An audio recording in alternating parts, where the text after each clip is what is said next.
हम एक नई बात और कर रहे हैं यहाँ पर। भारत के अंदर राष्ट्रवादी भावनाओं को विकसित करने में कुछ रिसर्च और कुछ इंडियन लिटरेचर जो है उसका भी बहुत बड़ा योगदान माना जाता है। जैसा कि हम लोग जानते हैं, एक नॉर्मल फैक्ट है, सामान्य सी बात है कि अगर हमें कहीं कहीं पर जाना है तो पहले उस जगह की जानकारी हमारे बारे में होना जरूरी है।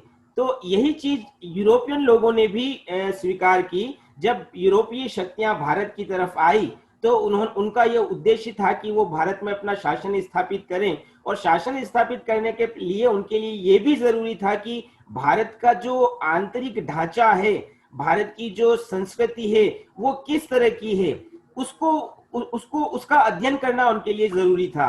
तो इसीलिए बहुत सारे यूरोपीय विद्वानों ने इंडियन कल्चर, इंडियन सिविलाइजेशन से जुड़े हुए बहुत सारी रिसर्च की, और जब रिसर्च की तो उसके माध्यम से उनके सामने ये पता चला कि किस तरह से भारतीय सभ्यता और संस्कृति एक गौरवमयी परंपरा को लेकर आगे चल रही है। जैसे कि आप लोग जानते हो कि प्राचीन काल में हम लोगों को सोने की चिड़िया कहा जाता था, और सोने की चिड़िया केवल इकोनॉमिक कंडीशन के कारण नहीं कहा जाता था, बल्कि हमारे यहाँ की जो कस्टम्स थे, जो प्रथाएं थी, जो सिविलाइजेशन थी, जो रिचुअल्स थे, वो इस तरह से आदर्श परिस्थितियों वाले थे कि जिसके कारण भारतीय संस्कृति को श्रेष्ठ माना जाता था और भारत को विश्व गुरु कहा जाता था।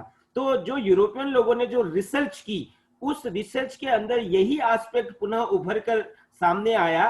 तो भारतीयों को भी इन अनुसंधानों का लाभ हुआ, उनको भी पता चला कि किस तरह से न केवल भारत में बल्कि यूरोप के अंदर भी भारत की गौरवमयी संस्कृति की बात की जा रही है। तो ऐसी ही संस्कृति को वो पुनर्स्थापित करना चाहते थे। फिर एक और आपको दिख रहा होगा, एक बुलेट्स मैंने और डाल रखा है। 1789 में एक एशियाटिक सोसाइटी की स्थापना हुई, और इन एशियाटिक सोसाइटी ने जितने भी जो अधिक भारत के प्रमुख धर्म ग्रंथ थे, उन धर्म ग्रंथों का अनुवाद किया अंग्रेजी के अंदर या दूसरी यूरोपियन भाषाओं के अंदर। तो इस अनुवाद के माध्यम से भी वो धर्म ग्रंथ या वो महाकाव्य क्या कह रहे हैं, उनका पॉजिटिव एस्पेक्ट क्या है, वो भी उभर कर सामने आया। तो ये भी एक और कारण था कि जिसके कारण भारतीयों को पता चला, या भारतीयों के अंदर ये भाव विकसित हुआ कि हमारी संस्कृति किस तरह से लोगों के बीच में प्रशंसनीय है। फिर हम लोग कह सकते हैं कि कुछ फॉरेन या यूरोपियन जो स्कॉलर्स थे, जिनमें मैक्स मूलर है, कीथ है, विलियम जॉन्स, रोथ, इन सभी विद्वानों ने भारतीय कल्चर को एक नए तरीके से उसके ग्लोरियस रूप में, यानी कि गौरवमयी संस्कृति के रूप में मतलब उसकी व्याख्या की, उसकी पुनर्स्थापना में योगदान दिया। तो जब हमें ये पता चला कि हमारी संस्कृति की जो गौरवमयी परंपराएं हैं, उनकी प्रशंसा वैश्विक स्तर पर की जा रही है, तो भारतीयों के मन में उस परंपरा को पुनर्स्थापित करने का एक भाव जागृत हुआ, और यही भाव राष्ट्रवाद के अंदर राष्ट्रवाद को विकसित करने में सहायक हुआ। न केवल हम ये कह सकते हैं कि इस पूरे अनुसंधान और जितने भी जो साहित्य थे, उसके माध्यम से केवल संस्कृति की ही बात नहीं उभरी, बल्कि उसमें जो भारतीय आर्ट था, भारतीय हिस्ट्री थी, और उससे जुड़े हुए जितने भी एस्पेक्ट थे, उन एस्पेक्टों को भी पब्लिक डोमेन में या जनता के समक्ष प्रस्तुत करने का एक अवसर मिला। तो ये तो विदेशों का तो योगदान रहा ही, लेकिन साथ ही साथ हम लोग ये कह सकते हैं कि भारत के अंदर भी क्षेत्रीय स्तर पर भी, मतलब राष्ट्रीय स्तर की बात नहीं कर रहे हैं हम, क्षेत्रीय स्तर पर भी बात कर रहे हैं कि ऐसे प्रयास हुए जिसमें भारतीय संस्कृति को गौरवमयी, उस भारतीय संस्कृति के गौरवमयी रूप को पुनर्स्थापित करने की और लोगों ने अपनी रुचि दिखाई। उसमें कुछ नाम हम ले सकते हैं, जैसे महादेव गोविंद रानाडे, भंडारकर। इन्होंने अपने अध्ययन को जो राष्ट्रीयता थी, उस राष्ट्रीयता और राष्ट्रवादी विचारों के साथ जोड़ा, और लोगों के सामने कुछ ऐसे विचार रखे जो लोगों को आंदोलित करने में सहायक बने। तो कहने का तात्पर्य, जो अलग अलग रिसर्च हुए इंडिया और इंडिया के बाहर, जो कि भारतीय संस्कृति से जुड़े हुए थे, उन अनुसंधानों ने और भारतीय साहित्य ने लोगों के अंदर राष्ट्रवाद की भावना को विकसित करने में अपना योगदान दिया। ये एक अगला बिंदु हम बता सकते हैं। नेक्स्ट, एक और अगली बात भारत में राष्ट्रवाद के उदय के कारणों में हम बता सकते हैं, role of newspapers and literature. यहाँ दो अलग अलग बातों पर हम चर्चा कर रहे हैं। पहला है, बातों पर हम चर्चा कर रहे हैं। पहला है न्यूज़पेपर और दूसरा है लिटरेचर। न्यूज़पेपर की भूमिका आप लोग सभी अच्छी तरह से जानते हो। समाचार पत्रों के अंदर जो दैनिक खबरें हैं वो तो प्रकाशित होती ही हैं, लेकिन अलग अलग कॉलम्स के अंदर व्यक्ति अपने विचारों को भी प्रस्तुत कर सकता है। ऐसे ही समाचार पत्रों का योगदान भारत के अंदर प्रारंभ से रहा है। समाचार पत्र एक माध्यम बने जिसके अंदर शिक्षित भारतीय नेताओं ने, चाहे वो उदारवादी नेता रहे हो, चाहे बाद में उग्रवादी नेता रहे हो, उन शिक्षित भारतीय नेताओं ने अपने विचारों को आम जनमानस तक पहुंचाने का प्रयास किया। न केवल अपने विचारों को, बल्कि ब्रिटिश शासन की नीतियां क्या हैं, उन नीतियों को, और ब्रिटिश शासन कैसे उन नीतियों को क्रियान्वित कर रही है, उसको भी आम लोगों के बीच में प्रस्तुत करने का प्रयास किया। तो एक प्रकार से समाचार पत्र क्या हुए, माध्यम बने विचारों के आदान प्रदान के साथ साथ लोगों में राजनीतिक चेतना, पॉलिटिकल कॉन्शियसनेस लाने के लिए। और यही समाचार पत्र एक प्रकार से मंथन का भी माध्यम बने। मंथन मतलब डिस्कशन का फोरम। जैसे आज मैंने कोई एक बात कही, अगर किसी दूसरे लीडर को वो बात पसंद आई तो उसके फेवर में वापस वो अपनी बात उस समाचार पत्र के अंदर व्यक्त कर रहा है, या अगर उसमें मेरी बात में कोई कमी दिखी तो उसके अगेंस्ट वो अपने लॉजिक दे रहा है। तो कहने का मतलब समाचार पत्र एक प्रकार का फोरम भी बना जहां पर अलग अलग आइडियोलॉजी को रिफ्लेक्ट करने का प्रयास किया गया। ये तो हुआ इसका एक पक्ष।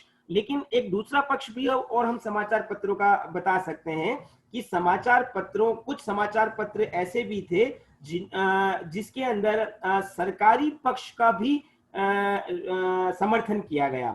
आप लोगों को स्क्रीन पर नजर आ रहे होंगे, जैसे मद्रास मेल, बंबई गजट, ये कुछ ऐसे समाचार पत्र थे जिसके अंदर सरकार के दृष्टिकोण से खबरें प्रकाशित की जाती थी। यानी कि सरकार क्या सोच रखकर कौन सी नीति अपना रही है और उसको किस प्रकार से क्रियान्वित किया जाएगा। तो न केवल सरकारी पक्ष से जुड़े हुए समाचार पत्र उस समय लोगों में विचारों को फैला रहे थे, बल्कि अमृत बाजार पत्रिका, Tribune, Hindu, Kesari, pioneer, Indian mirror, ये कुछ ऐसे समाचार पत्र थे जिसमें अंग्रेजों की नीतियों की आलोचनाएं और अंग्रेजों के व्यवहार को विस्तृत रूप से प्रस्तुत करने का काम भी किया जा रहा था। तो हम लोग ये कह सकते हैं कि समाचार पत्रों के द्वारा लोगों को जो उदासीनता थी राजनीति के प्रति, उसको दूर करने का प्रयास किया और एक नई चेतना जो ब्रिटिश शासन के प्रति जागृत होनी चाहिए उसको विकसित करने में समाचार पत्रों ने अपनी भूमिका निभाई। न केवल समाचार पत्र, बल्कि भारत के अंदर जो साहित्य यानी कि जो लिटरेचर लिखा जा रहा था, उस लिटरेचर के अंदर भी नेशनल एस्पेक्ट, या जिसको हम कहते हैं नेशनलिज्म, उसको स्पेस दिया गया। आप लोग उस समय के प्रधान साहित्यकारों का नाम ले सकते हैं, चाहे भारतेंदु हरिश्चंद्र की बात करें, चाहे बंकिम चंद्र चटर्जी की बात करें, चाहे रविंद्रनाथ टैगोर की बात करें। ये सब भारत के अलग अलग क्षेत्रों के साहित्यकार रहे हैं, लेकिन इनका स्थान भले ही कुछ भी रहा हो, लेकिन इनकी रचनाओं में राष्ट्रवादी तत्व नजर आते हैं। आपने एक पुस्तक का नाम सुना होगा, आनंद मठ। आनंद मठ एक ऐसी किताब है जिसको स्वतंत्रता संग्राम के दौरान की गीता कहा जाता था। यानी कि आनंद मठ ने इतने प्रभावकारी तरीके से लोगों को आंदोलित किया कि जितना और किसी पुस्तक ने उस समय नहीं किया था। तो ये सब इन साहित्यकारों और उनके द्वारा सृजित की गई रचनाओं का योगदान था, जिसमें भारत की संस्कृति, भारत के अतीत, भारत के गौरव, इन सबको रेखांकित करने का प्रयास किया। और ये काम न केवल हिंदी में हो रहा था, न केवल अंग्रेजी में हो रहा था, बल्कि कई क्षेत्रीय भाषाओं में भी इस प्रकार का राष्ट्रवादी साहित्य लिखा जा रहा था, ताकि क्षेत्रीय लोगों को भी उनकी अपनी भाषा में राष्ट्रीय संस्कृति का ज्ञान हो सके। दो नाम इसमें हम लोग इम्पोर्टेंट बता सकते हैं। एक मराठी भाषा में चिपळूणकर का नाम लिया जा सकता है, जिनका साहित्य मराठी के अंदर बहुत फेमस हुआ, जो राष्ट्रवादी चरित्र का साहित्य था। और इसी तरह से तमिल भाषा में भारती के द्वारा लिखे गए कुछ लिटरेचर हैं जिन्होंने लोगों को, क्षेत्रीय लोगों को आंदोलित करने में अपना योगदान दिया। तो कहने का मतलब समाचार पत्र और साहित्य की भी भूमिका रही जिसने लोगों के अंदर राष्ट्रवादी भावनाओं को फैलाया। नेक्स्ट दो छोटी छोटी बातें और हम लोग कर सकते हैं। पहला इसमें हम बता सकते हैं फॉरेन विजिट, विदेश यात्राएं। भारत के अंदर एक ऐसा वर्ग जो कि पैसे वाला संपन्न वर्ग था, जो कि शिक्षित वर्ग था, उन्होंने अपनी फर्दर स्टडीज के लिए विदेश यात्राओं को, विदेश गमन यानी कि फॉरेन विजिट्स को चुना। कुछ लोगों ने बाहर जाकर अध्ययन किए और कुछ लोगों ने बाहर जाकर व्यावहारिक ज्ञान अर्जित किया। तो ऐसे लोग जब भारतीय जब विदेशों में गए, मुख्यतः पश्चिमी देशों के अंदर जब गए, तो उनको वहां के समाज से रूबरू होने का अवसर मिला। और जब वो समाज के अंदर प्रचलित जो व्यवस्थाएं थी, जब उन भारतीयों ने उन व्यवस्थाओं को देखा, तो उनको लगा कि किस तरह से पश्चिमी समाज के अंदर लोकतंत्र और लोकतांत्रिक मूल्य, जिसमें स्वतंत्रता, समानता, न्याय, अधिकार, इनका बहुत गहराई से पांव जमे हुए हैं। लेकिन भारत के अंदर ऐसा कुछ नहीं है। जो पश्चिमी समाज अपने खुद के देश के अंदर इस प्रकार के लोकतांत्रिक मूल्य रख रहा है, वही पश्चिमी देश जब साम्राज्यवाद की बात करता है तो लोगों पर शोषण करता है। जैसे कि ब्रिटेन के अंदर लोकतांत्रिक मूल्य रहे हैं, लेकिन ब्रिटिश सरकार ने भारत में दमनकारी नीतियों को अपना रखा था। तब एक प्रकार से उन भारतीयों के अंदर जो विदेशों के अंदर गए, उन्होंने ये महसूस किया कि हमारे अंदर, हमारे समाज में भी, भारतीय समाज में भी इस प्रकार के लोकतांत्रिक मूल्य होने चाहिए। और वो मूल्य एकदम से नहीं, लेकिन ग्रेजुअली डिमांड, जिसको हम बोलते हैं क्रमिक सुधार के आधार पर, हमें वो सारे मूल्य, लोकतांत्रिक मूल्य प्राप्त होंगे। और जब वही भारतीय जब विदेशों से वापस भारत में लौटे, तो उन्होंने उन्हीं लोकतांत्रिक मूल्यों की पुनर्स्थापना की मांग ब्रिटिश शासन के समक्ष रखी। तो ये जो विदेश यात्राओं का योगदान रहा है, ये योगदान भी भारत के अंदर राष्ट्रवाद के उदय में एक सहायक कारक रहा है। फिर एक अगली बात हम लोग बता सकते हैं, इमरजेंस ऑफ मिडिल क्लास, यानी कि जो मध्यम वर्ग का उदय था, उसने भी राष्ट्रवाद की भावना को आगे बढ़ाया। देखिए, तीन तरह के वर्गों की हम बात करते हैं, उच्च वर्ग, निम्न वर्ग और मध्यम वर्ग। शुरू का कल की क्लास में हम लोग इसके ऊपर और डिटेल में बात करेंगे। राष्ट्रीय आंदोलन के प्रारंभ में एक वर्ग जो आगे आया था, वो शिक्षित वर्ग था, जिसको हम हाई क्लास या एलिट क्लास की बात के रूप में समझ सकते हैं। लेकिन वो जो उच्च वर्ग था, उसका प्रभाव आम जनमानस में नहीं था। लेकिन धीरे धीरे भारतीय समाज में जब शिक्षा का फैलाव हुआ, शिक्षा का प्रसार हुआ, तो एक नया वर्ग उभरा, जिसको हम मध्यम वर्ग या मिडिल क्लास के रूप में समझ सकते हैं। और इस मिडिल क्लास की पहुंच समाज के एक बहुत बड़े हिस्से तक थी। इसी मिडिल क्लास ने आम लोगों के अंदर अपनी शिक्षा के माध्यम से ये बताया कि स्वतंत्रता क्या है, समानता क्या है, ये क्यों जरूरी है, और कैसे इनको पाने के लिए हम ब्रिटिश शासन से लड़ाई लड़ सकते हैं, या ब्रिटिश शासन के चुंगल से हमको मुक्त होना है, और इसके लिए हमारी नीतियां क्या होनी चाहिए।